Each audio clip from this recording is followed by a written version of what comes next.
Hi everyone, this is Scott. For maps, references, and images for each episode, as well as links to all my social media, please go to ancientworldpodcast.com. And if you'd like to support the show, please go to patreon.com/theancientworld. Thanks again for listening.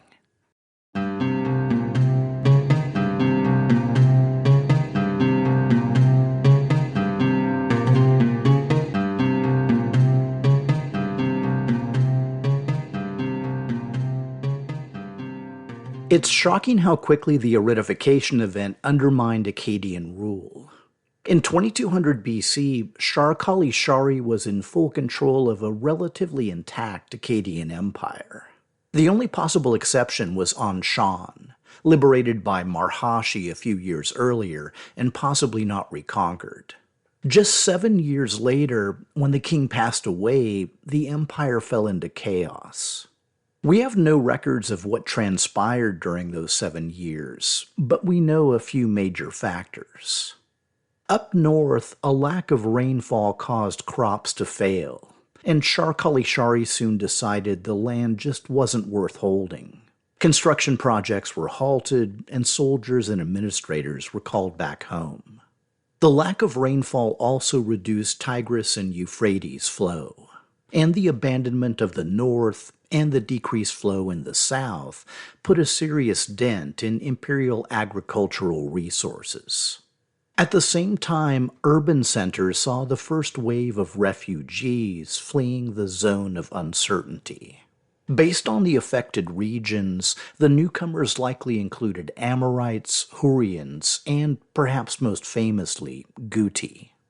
It's also interesting and a bit surprising that no organized Near Eastern power, Elam, Marhashi, etc., used the crisis as an opportunity to invade.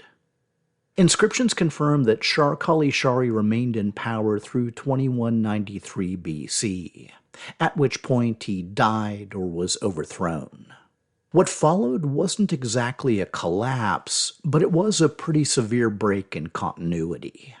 The next 3 years, called the Period of Confusion, saw very brief sequential rule by 4 presumably Akkadian kings, about whom we know nothing aside from their names. The situation was so confused that even the author of the Sumerian king list could barely conceal his exasperation, famously writing, "Who was king? Who was not king?" Around 2190, Akkad came under control of a figure named Dudu the Mighty, king of Akkad. Like the 4 brief kings of the previous period, he may have been a member of the Akkadian royal family, a noble, a local official or general, or possibly a newcomer. Whoever he was, Dudu ruled as king of Akkad for the following 21 years. Which is longer than the reign of Ramush or Manishtushu, so it definitely makes you pine for a few more records. One big question is how much territory the empire held when Dudu took the throne. Obviously the north was totally gone, but even the south had a question mark, because the main event from Dudu's reign was an attack on the city of Girsu. Under Naram-Sin and Shar-Kali-Shari, the city-state of Lagash, which included Girsu, was ruled by an Akkadian governor named Lugal-Ushumgal. He was succeeded as governor by a man named Ur-E, then by a man named Puzur-Mama, which is fun to say. In one of his texts, Puzur-Mama uses similar language to his famous predecessor Eonatum of Lagash to describe his own divine origins.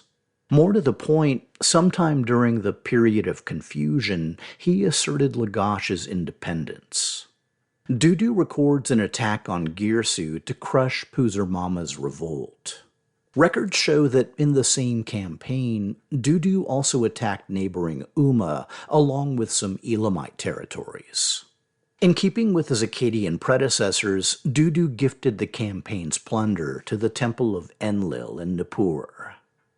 Dudu was succeeded by a son named Shu-Durul the Mighty, king of Akkad, who ruled for the next 15 years. Again, fairly significant, about the same length as Manishtushu.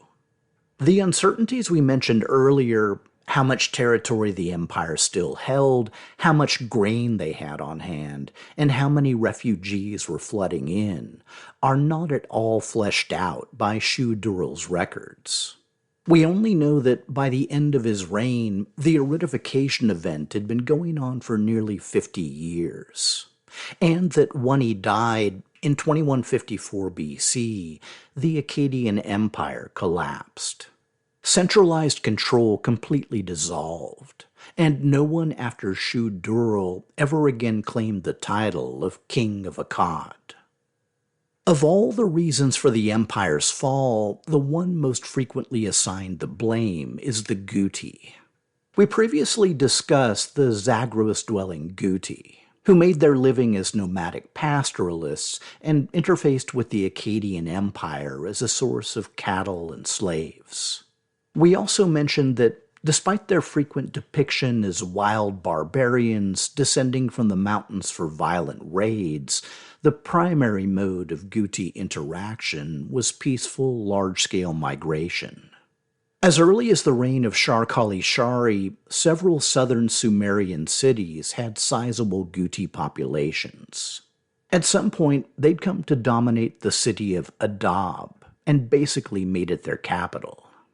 Per Aaron A. Burke, the aridification-affected zone of uncertainty includes a swath of the Zagros, and the decades since the event's onset had likely seen a host of Guti leave their lands in the Zagros foothills to seek a better life in Mesopotamia. This may explain the later tales of a massive Guti invasion, as well as how they had sufficient strength to seize multiple centers of power. Either way, the Guti role in the fall of Akkad is characterized in the epic poem The Curse of Akkad, when Enlil calls them down from the mountains to punish Akkadian impiety. That storm that drowns out all others, that besets the entire land, that rising flood that nothing can withstand. Beings not considered people, not counted as a land. Gutium, a race who knew no order. Like a plague of locusts, they scoured the land. Enlil let them stretch out their arms over it as if corralling livestock. Nothing escaped their reach. No one was beyond their power. Despite the poet's framework, the Guti were hardly the only factor behind the fall of Akkad. Their outsized role is partly attributed to their subsequent domination of the two great Mesopotamian power centers, the former capital of Akkad and the region of Sumer, exercised from their effective capital of Adab. Their assumption of power around 2150 BC also correlates to the conventional transition between the early and middle Bronze Ages. So, happy Middle Bronze Age to those who celebrate. As usual, the gift with no card is from me. As rulers, the Guti did their level best to look as Akkadian as possible. One Guti king, Aridification, claimed that the goddess Ishtar Anunitum is his god, and the god Il-Aba, the mighty one of the gods, is his clan god. He also set up statues of himself at the temple of Enlil in Nippur. The main event we know from his reign was a conflict with the city-state of Simurum near the Diyala. He records that Khan Nisba, king of Simurum, instigated the people of Simurum and Lalubi to revolt. Aridification the Mighty, king of Gutium and the Four Quarters, hastened to confront him. In a single day, he captured the pass of Urbilum at Mount Mumum. Further, he captured Neri Shuha, the governor of Urbilum. Aridification also mentions enlisting troops whom the goddess Ishtar had stationed in Akkad. Since 21 Guti kings are recorded, and their period of dominance was fairly brief, it's likely that multiple kings ruled simultaneously. It's hard to know whether Guti in the north and south, or even those ruling various cities, were unified, independent, or even antagonistic. It's also pretty hard to discern any type of Guti program, besides, I guess, learning to rapidly tread water. Both Syria and the Sumerian south had long traditions of independence, recently perturbed by 2 harsh centuries of Akkadian military rule. Convincing them to accept new foreign overlords was not a smooth proposition. In Syria, the Guti didn't even try. The region was more of a burden than a boon, and the only place that was still productive, the city-state of Mari, was under control of a line of Akkadian generals, or Shakanaku. The fact that their current ruler, Nur-Mer, was great-great-grandson of Naram-Sin gave the dynasty an extra sheen of legitimacy. Faced with the reality of Guti dominance, the old Sumerian cities of the south took a number of different paths, some acknowledging the Guti dynasty, others waging war against it, and others paying surface obeisance while pursuing their own agendas. Emblematic of the last approach was the city-state of Lagash. We mentioned that a few decades back, Dudu the Mighty had suppressed the revolt of Puzur-Mama of Lagash. Well, around this time, another figure named Ur-Ningirsu again asserted independence. He didn't change his title of Ensi, which under Akkad meant local governor. He just reclaimed its original meaning of ruler of a Sumerian city-state. The earlier era of Eonatum had marked Lagash's first dynasty, so this new line of Ensis is called the Second Dynasty. Ur-Ningirsu was quickly followed by 5 successors, the last of whom was named Ur-Bao. And we know that Ur-Bao was a builder.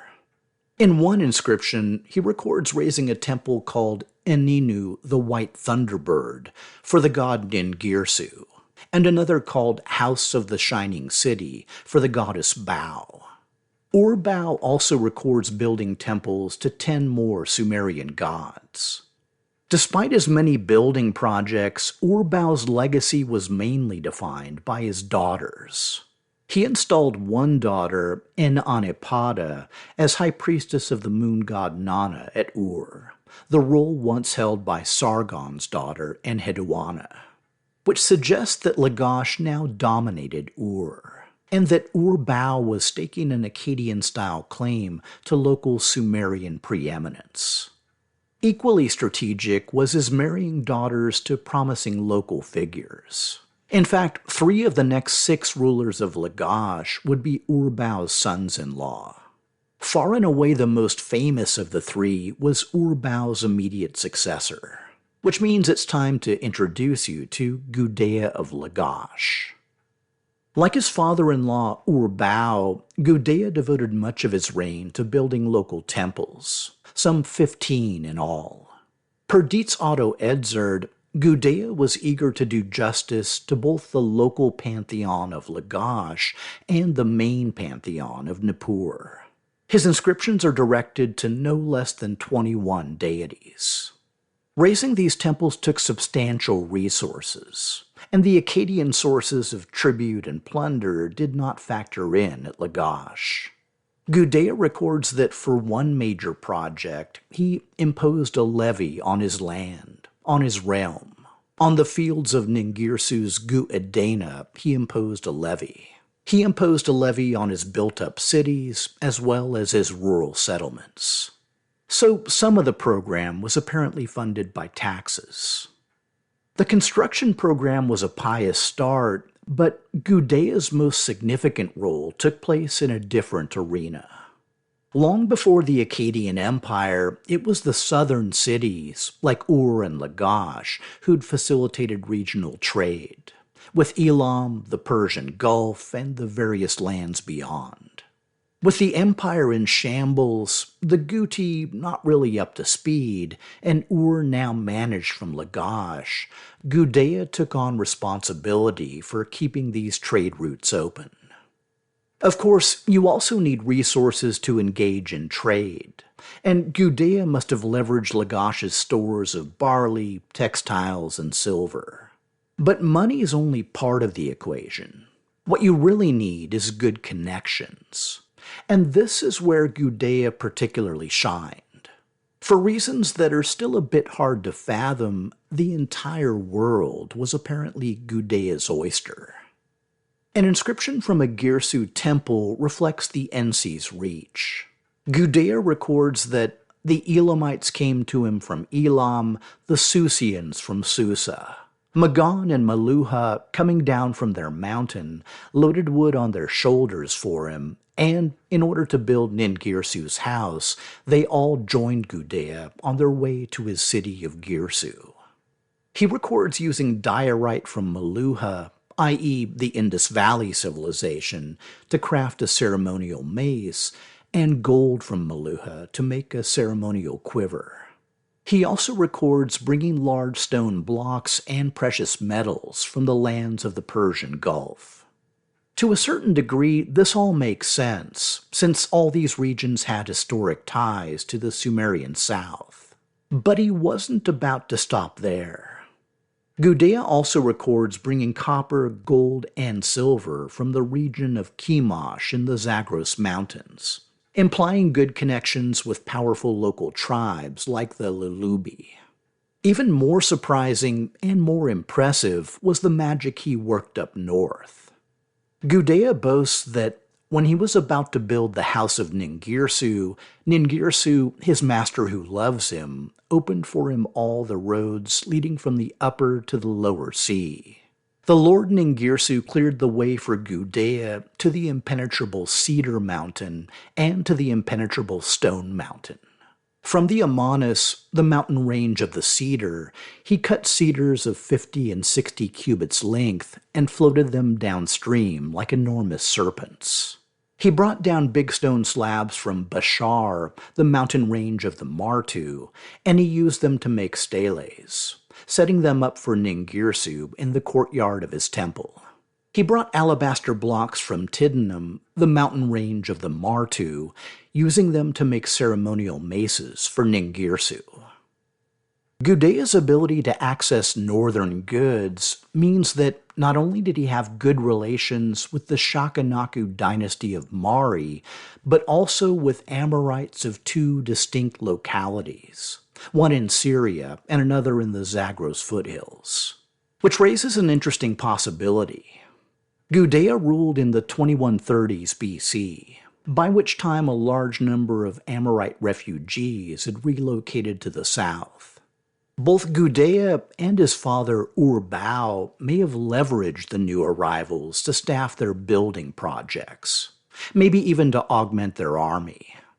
If Gudea was considered an Amorite patron, it certainly would have greased the skids to access northern resources. It's also worth noting that Gudea began referring to himself as legitimate shepherd of the land and Ningirsu's faithful shepherd. His use of shepherd was a first for a southern ruler, and may have been aimed at the large population of former northern pastoralists. Per Edzard, many inscriptions record Gudea's concern for social justice and harmonious life within a city. In fact, he was the first figure in Sumerian literature to stress these matters at great length and with details not previously attested elsewhere. Gudea claimed that during his reign, no one was lashed by the whip or hit by the goad. No mother would beat her child. Governor, inspector, overseer, levy supervisor, whoever stood watching work, supervision was in their hands, as soft as combed wool. Gudea made things function as they should for his lord Ningirsu. Per another inscription, the Ensi had debts remitted and washed all hands. For 7 days no grain was ground. The slave woman was allowed to be the equal of her mistress. The slave was allowed to walk side by side with his master. I did not expose the orphan to the wealthy person, nor did I expose the widow to the influential one. In a house having no male child, I let the daughter of the house become its heir. As with the case of the OG lawgiver Uruk-Agena, also of Lagash, these claims give us a pretty good tally of widespread contemporary abuses. which, again, may have fallen particularly heavy on recent Amorite immigrants. One of the most striking things about Gudea is the nature of his self-presentation. First, there's its remarkable ubiquity. Dozens of statues of the Ensi survive, with almost every major museum in the world having at least one example. I always give an automatic, "Hey Gudea," whenever I come across one. While the materials vary, limestone, steatite, alabaster, and frequently the more exotic and precious black diorite, the depiction is always the same. A bald, beardless man with a serene gaze, hands clasped in prayer, with just the faintest hint of a smile. Sometimes he sits, sometimes he stands. In some he wears a royal cap or holds an overflowing vase reflecting abundance. Per Burke, in Gudea's statuary we also see the first evidence of a consistent style of dress and headgear that would come to dominate representations of Middle Bronze Age Mesopotamian rulers. In contrast to his Akkadian predecessors, Gudea's inscriptions rarely mention conflict. The rare exception was Gudea's Year 6, named year when Anshan was smitten with weapons.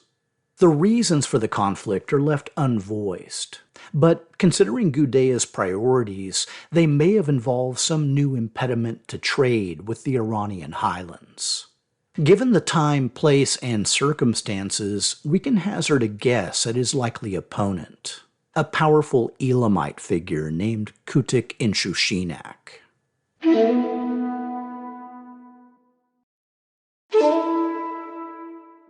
The historic ruling dynasty of Elam was known as the Awan dynasty. Awan may have been a polity in Susiana, or possibly the term for the land of Elam used by the native Elamites. Either way, an Awan king list recovered from Susa names 12 dynastic kings. The 11th ruler, Kita or Hita, was likely the king who made a peace treaty with Naram Sin and gave him the hand of his daughter in marriage. The 12th king listed is Kutik-Inshushinak. Per Piotr Steinkeller, the large gap between the two figures is suggestive. The Elamite title King of Awan may have been abandoned on Hita's death, and it's doubtful Kutik-Inshushinak belonged to the same royal house. It's more likely that he hailed from Anshan, the effective capital of the Iranian highlands and a region more successful than lowland Susiana in resisting Akkadian control. Kutik-Inshushinak's earliest known titles were Ensi of Susa and Shakanaku of the land of Elam. He likely adopted the name Kutik-Inshushinak, meaning protected by the god Inshushinak, when he took control of the god's main cult center at Susa. In fact, it may have been this very action, extending his influence into Susiana and the associated threat to overland trade, that set off alarm bells in neighboring Lagash. Gudea took it seriously enough to launch his only campaign, one that apparently went pretty well. His year name records the smiting of Anshan, and we know that he returned back home with a wealth of Iranian objects. On the other hand, Kutik-Inshushinak remained in power and remained in control of Susa, and Gudea never felt the need to launch a second campaign, which, to me, suggests that the two rulers had reached some sort of agreement. Either way, when Kutik-Inshushinak made his next move, it was in a totally different direction. Sometime in the 2020s BC, Kutik-Inshushinak launched a massive campaign northwest through the Zagros Mountains. Like the earlier Akkadian king Naram Sin, his initial goal was gaining control of the primary trade route between the Mesopotamian plain and the Persian plateau, particularly the central Zagros territories of Kimash and Horti.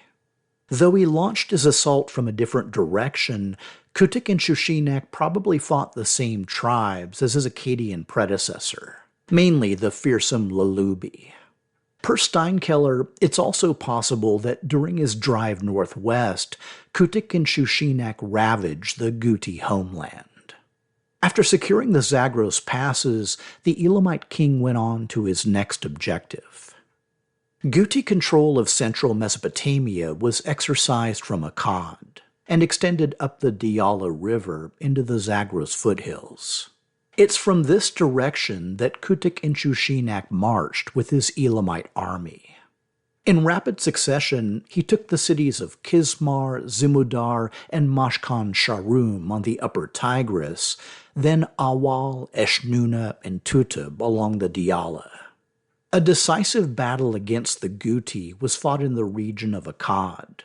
With Kutik-Inshushinak's victory, Guti power in the north was broken, and the Elamite ruler took control of the former Akkadian capital. He then pushed south into Mesopotamia, taking the cities of Akshak, Girkal, Kazalu, and Murad. It was only as he approached Nippur that he finally stopped his advance, leaving the Sumerian religious capital unmolested. Still, with the sweep of his conquests, from central Mesopotamia up the Diyala and down the length of the Zagros, Kutik-Inshushinak had already become the region's most powerful ruler. It also happened to make him the founder of the very first Elamite Empire. Per Steinkeller, in the wake of his victories, Kutik-Inshushinak adopted the titles of Powerful One and King of Awan. The former was an old title of Naram Sin's, while the latter invoked the traditional Elamite dynasty. A text relates how Inshushinak, the god of Susa, gave him rule of the four quarters, the same phrase recently used by Akkadian kings. Perhaps his most interesting means of self-promotion was literally changing his name. In Mesopotamian texts, the Elamite Kutik was replaced by the Akkadian Puzur, which likely had the same meaning. And Kutik-Inshushinak started calling himself Puzur-Inshushinak. He may have been the very first ruler to use different names to appeal to different constituencies, a tactic later used by the Hittites when governing Hurrian territories. The reign of Kutik-Inshushinak saw several notable developments, including official use of the linear Elamite script, a possible import from Marhashi, and the creation of Elam's first life-size stone statues. The most famous work shows the goddess Nurundi seated on a throne, flanked by standing lions. Per Roger Matthews and Hassan Faseli Nashli, Kutik-Inshushinak also undertook a major building program at Susa, attested by Akkadian and bilingual inscriptions on votive nails and cultic statues. Along with several temples and granaries, he also built a new monumental staircase for the temple of Inshushinak.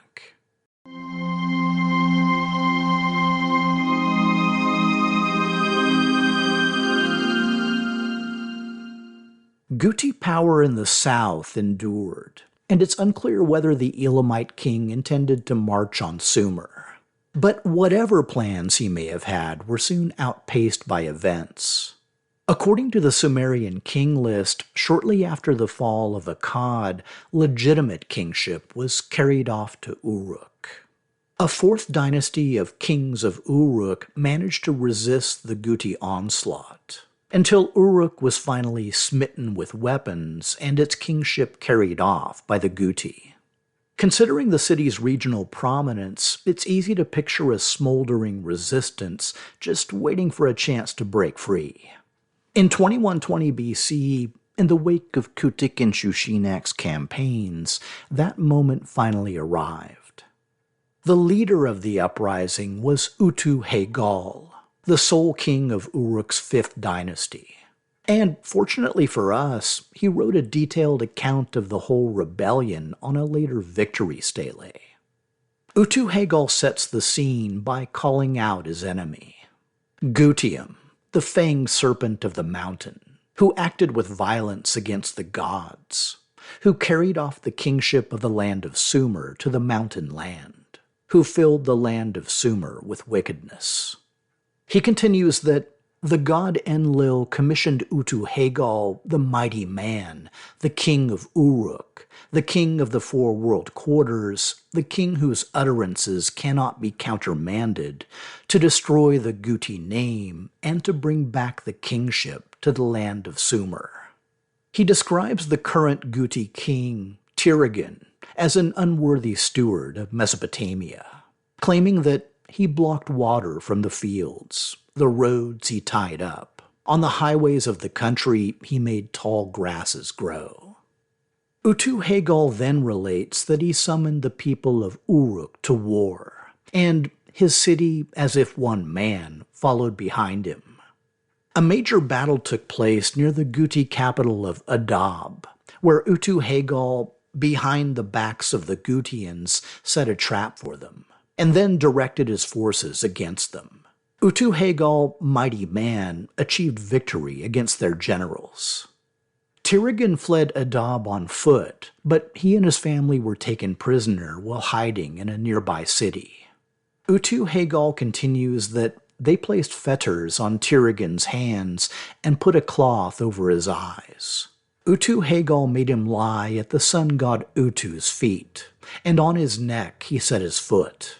Gutium, the fanged snake of the mountain ranges, he made drink from the cracks in the earth. With Utu-Hegal's victory over Tirigan, the Guti hold on the south was broken. For the moment, Kutik-Inshushinak's control of the north was virtually unassailable, so Utu-Hegal remained in the south and continued to expel Guti remnants. His most prominent supporter was the governor-general Sumerian Shagina of the city of Ur, a figure named Ur-Nama.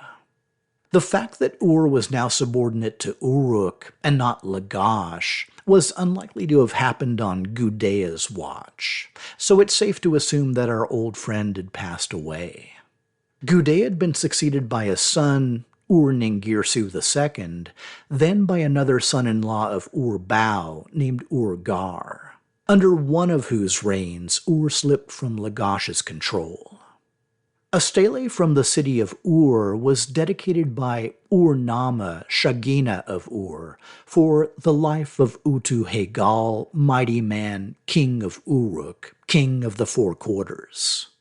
Other than their relative stations, the relationship between the two men is still a topic of debate.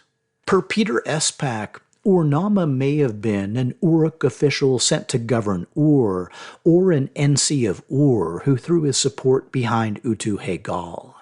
He's sometimes thought to be Utu-Hegal's brother, based on a fragmentary inscription, or possibly his son-in-law. At the moment, no one really knows for sure. But it's pretty clear that Ur-Nama had personal ambitions. Within a year or two of governing Ur, Ur-Nama claimed rule over a smallish kingdom made up of Ur, Eridu, and neighboring Kuar, and started using his own year names and royal inscriptions. Ur-Nama also installed his daughter, En-Nirgal-Ana, as high priestess of the moon god Nana at Ur, a position recently held by a daughter of Ur-Bao of Lagash, and before that by the Akkadians. It's hard to remember the last time an actual king of Ur had installed his own daughter as high priestess, so there was clearly symbolic significance. Utu-Hegal apparently let all this slide, as long as his Shagina remained loyal. In Ur-Nama's third year as king of Ur, an incident took place that brought him into conflict with Utu-Hegal of Uruk. The setting, unsurprisingly, was Lagash, and several inscriptions record the event from a number of different perspectives. The first is a year name from the city of Lagash, the year the royal measuring rope was brought out in Girsu. Another is an inscription of Utu-Hegal of Uruk, that for the goddess Nanshi, the mighty lady, the lady of the boundary, Utu-Hegal, king of the four quarters, restored into her hands the border of Lagash on which the man of Ur had laid a claim. Now, there was really only one man of Ur, and that gentleman's name was Ur-Nama. So let's unpack things a bit. After making himself king of Ur, Ur-Nama decided to get some payback for years of Lagash domination by pushing Ur's borders up toward the north to claim some Girsu land. In fact, Ur-Nama marked the occasion by naming that year the year that Ur threshed the grain of Lagash. So yeah, dude's not exactly subtle. Ur-Nama's patron, Utu-Hegal, likely didn't want to alienate a powerful southern city-state like Lagash. So he told Ur-Nama to knock it off, then went to Lagash and restored the previous border. Which, bonus, let him evoke the memory of Mesilim of Kish, who'd pretty much done the exact same thing in the ancient boundary dispute between Lagash and Umma. Ur-Nama was likely far from pleased, but decided to bide his time, which, as it happened, turned out to be the smart play. Much like their relationship, the transition of power between Utu-Hegal of Uruk and Ur-Nama of Ur is also pretty ambiguous. Utu-Hegal's recorded as ruling for 7 years before dying in some kind of accident. An inscription relates that his body was carried off by the river. The Sumerian king list also records that Uruk was defeated in battle. Its kingship was carried off to Ur. Which sounds like, after Utu-Hegal's sudden death, Ur-Nama conquered his city. And lo and behold, the very next year, Ur-Nama got himself crowned in the Sumerian religious capital of Nippur, within a stone's throw of the new supersized Elamite empire of Kutik-Inshushinak. After that, it was no more king of Ur for Ur-Nama. No, it was Ur-Nama, mighty man, king of Ur, king of the land of Sumer and Akkad. At this point, there was only one more thing that Ur-Nama wanted to make his triumph complete. Not Kutik-Inshushinak, at least not yet. No, we are looking at you, Lagash. Ur-Bau's son-in-law, the Ensi Ur-Gar, had been succeeded by 2 mystery men, whose only distinction was that they weren't married to daughters of Ur-Bau. The current such figure was named Ur-Mama. So yeah, we've got Ur-Nama of Ur and Ur-Mama of Lagash. Anyway, Ur-Nama swept in, conquered Lagash, and threw Ur-Mama out. Or maybe killed him. Either way, he put an end to the second dynasty of Lagash. But that was only the start. Ur most definitely hated Lagash, but nowhere near as much as Umma, with whom they'd fought over fields for countless centuries. So Ur-Nama invited the Ensi of Umma, Namhani, to also take control of Lagash, under Ur-Nama's overarching authority, of course. To seal the deal, he had Namhani marry yet another daughter of the former Ensi Ur-Bau. There was one final dynastic indignity that happened a bit down the line. By now, you've heard me mention the Sumerian king list countless times. It's the quote-unquote official record of which city or people dominated Sumer, including periods of Akkadian, Elamite, and Guti rule. Per SPAC, the logic underpinning the Sumerian king list is that centralized kingship of Mesopotamia started at the beginning of time and progressed through a series of divinely sanctioned power centers right up through the current dynasty. So in reality, it's less a historical record than a tool created by a certain dynasty to bolster its own legitimacy. While the earliest surviving versions date from the later Isin-Larsa period, it's more likely the list was first composed in the dynasty founded by Ur-Nama.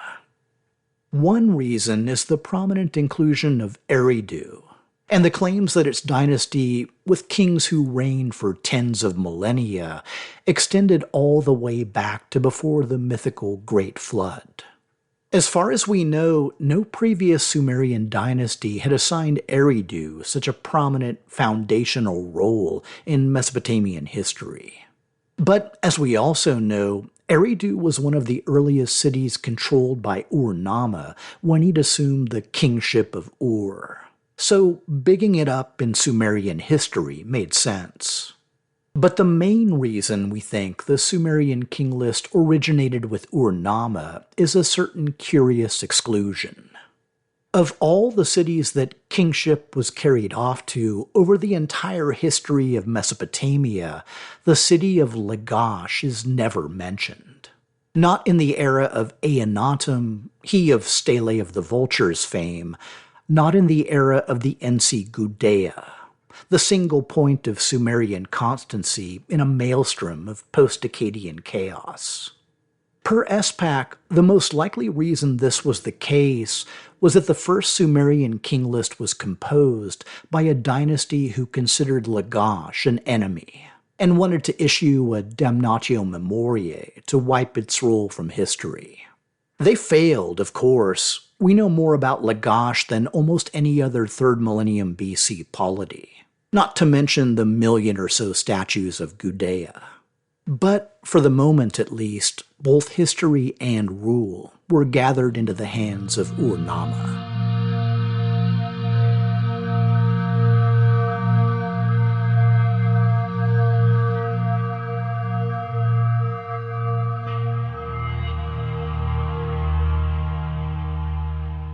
Would you like to listen to ad-free episodes of The Ancient World and a bunch of other great history podcasts? Then go to the Ancient World podcast on Apple Podcasts and subscribe to Airwave History Plus. You'll get a free 7-day trial to listen to ad-free episodes, bonus content, and more from the largest collection of history podcasts anywhere. So subscribe to Airwave History Plus on Apple Podcasts today.